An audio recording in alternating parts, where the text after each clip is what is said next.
Hey, my name is Brent here on Cloudy the Chance of Meeples. Today on the channel, we are taking a look at Gardlings, a push your luck, bag building, tile laying game.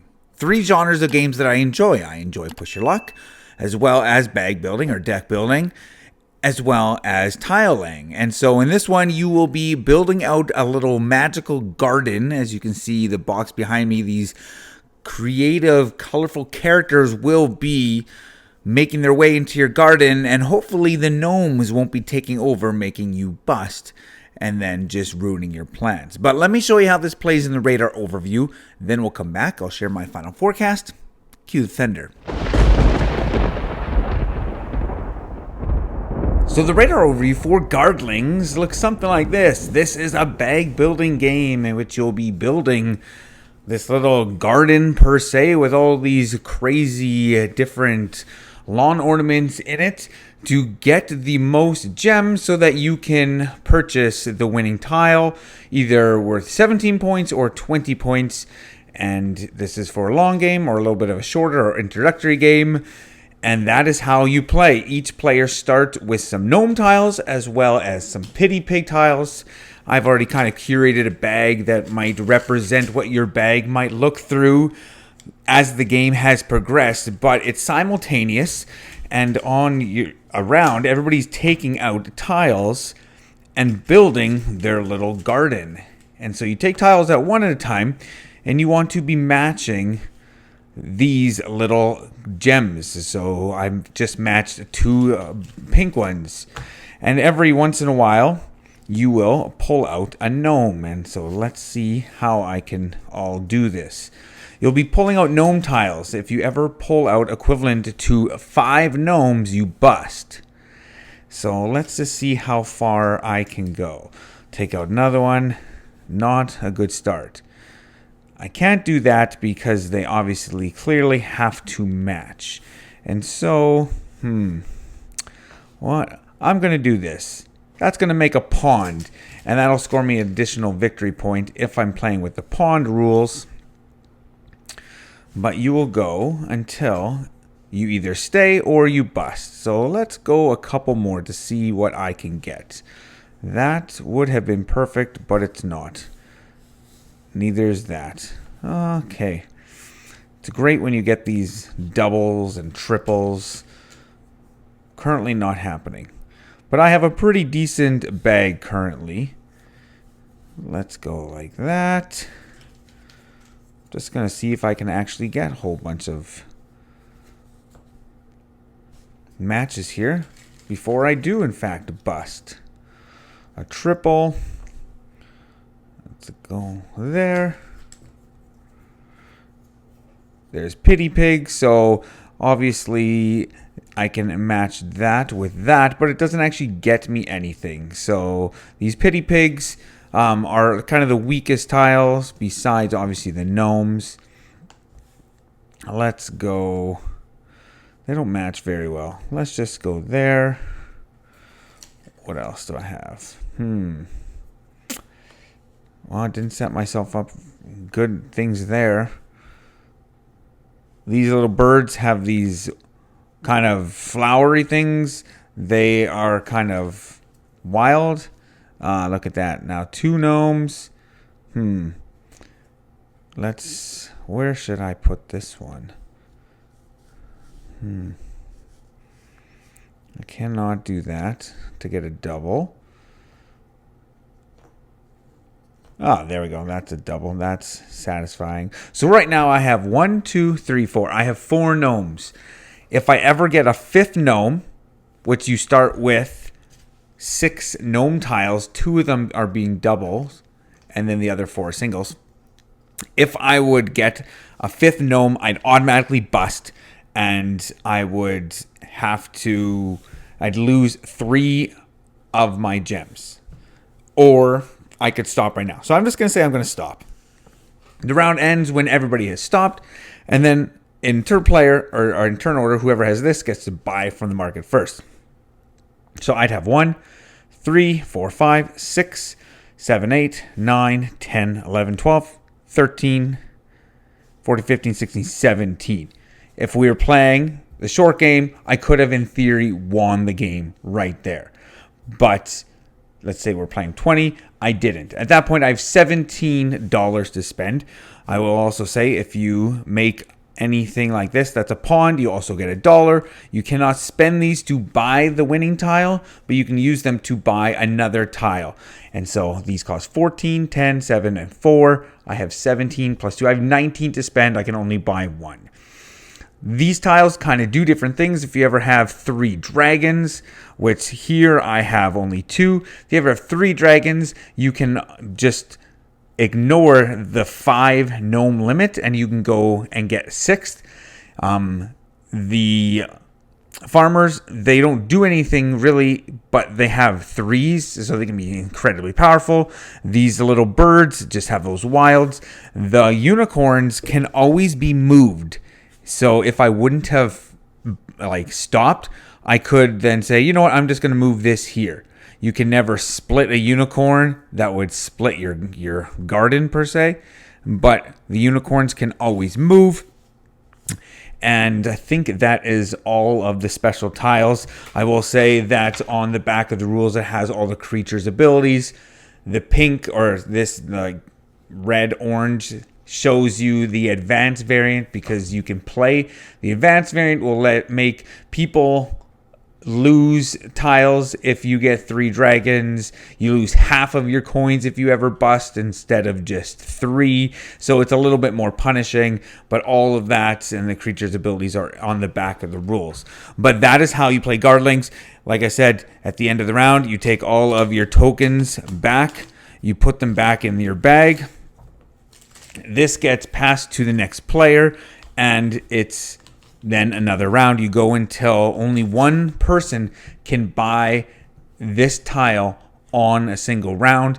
If 2 people, then there's a tiebreaker where I believe it happens that you cannot spend a coin. If several people have enough, then whoever has the most gems wins. If it's still a tie, money. And if it's still a tie, then you have to play another round so that only one person can actually buy that.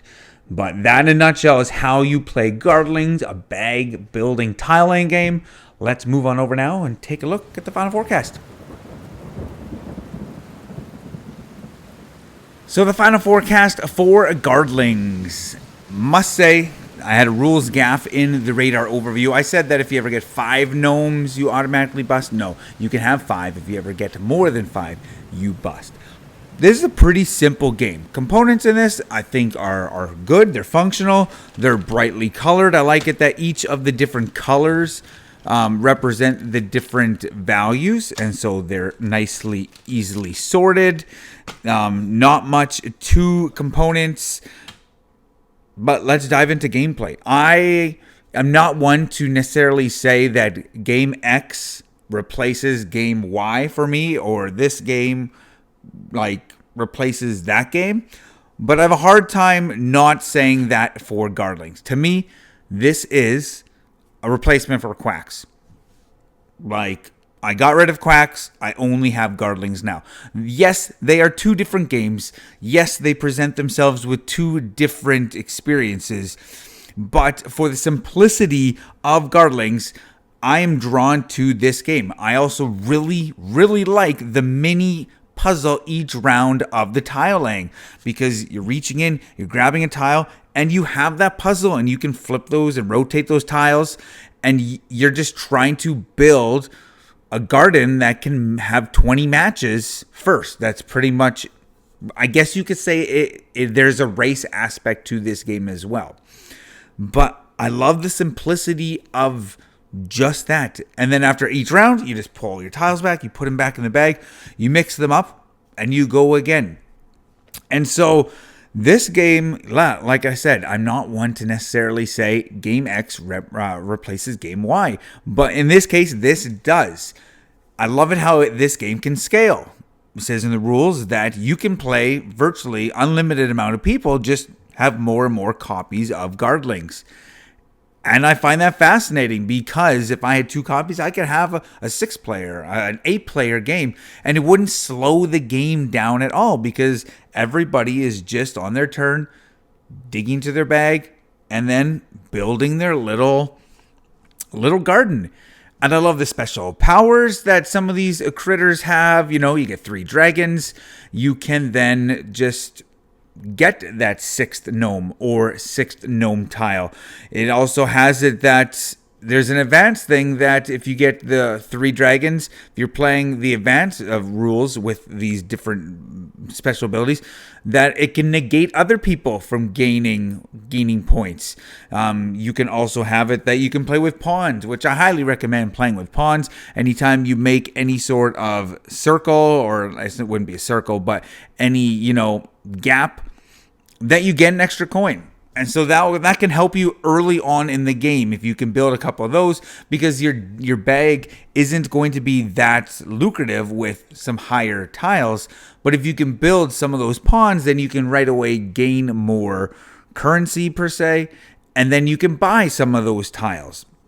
I actually kind of like it that you cannot spend your coins to win. You have to have like a pure win. I guess that would be like you have to push your luck to the point where you don't bust, if that makes sense, right? Because if you could spend like 10 coins to win the game, well, it would be so much easier. But you have to hit that finish line and beat the push your luck aspect of this game to win. And I find that a little fascinating.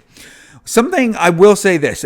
There can be problems, not problems, not the right word I'm thinking of. There can be things with push your luck games in which you and I could have the exact same bags, the exact same tiles, and you could win and I lose because of the luck factor. And some people might not like that. I would say, I wish kind of this had maybe 2 modes.